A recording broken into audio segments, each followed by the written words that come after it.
আসসালামু আলাইকুম friends, Abdullah and পেটসের পক্ষ থেকে সকলকে স্বাগত। আজকে আমি আপনাদেরকে দেখাবো আপনারা কিভাবে লাভ বার্ড, বাজরিকার, ককারটেল, তারপরে সানকুনুর এগুলার বেবির জন্য কিভাবে আপনারা হ্যান্ড ফিডিং ফর্মুলা প্রস্তুত করবেন।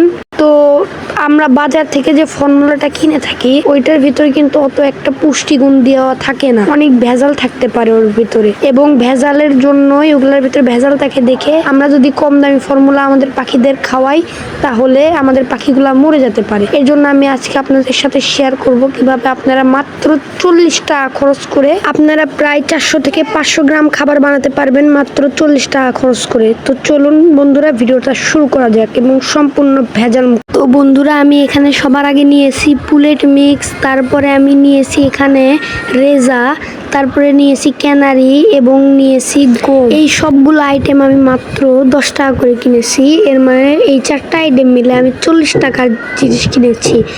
এবং আমি এর সাথে নিয়েছি কিছু ঘরোয়া উপকরণ, যেমন আপনারা দেখতে পাচ্ছেন কিছু নিয়েছি খেসারির ডাল, তারপরে নিয়েছি বুটের ডাল, তারপরে নিয়েছি মসুর ডাল এবং ছোলা বুট।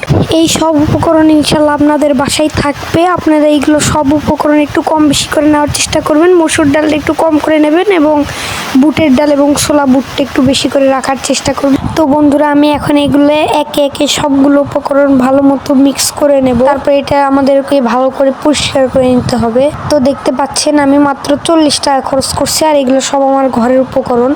আপনারা চাইলে এখানে কিছু ডাবলি বুট এবং আতপ চাল দিতে পারেন, ওইটা না দিলেও হবে, কিন্তু এই কয়টা উপকরণ আপনি ইউজ করলেই যথেষ্ট আপনার পাখির জন্য।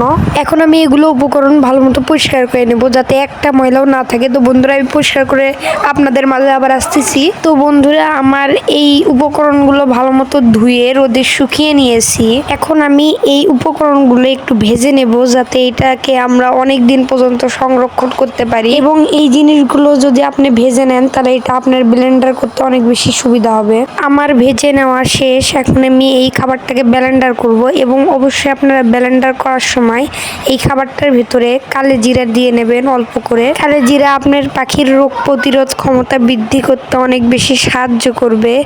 এটাকে আমরা ভালো করে ব্লেন্ডার করে নেব। তারপর আমি এটা দিয়ে একটা আটা চালনি দিয়ে এটা চেলে নেব যাতে অনেক সূক্ষ্ম সূক্ষ্ম ফুটা হয়, ওটা দিয়ে চাললে আপনার খাবারটা বেশি ভালো হবে।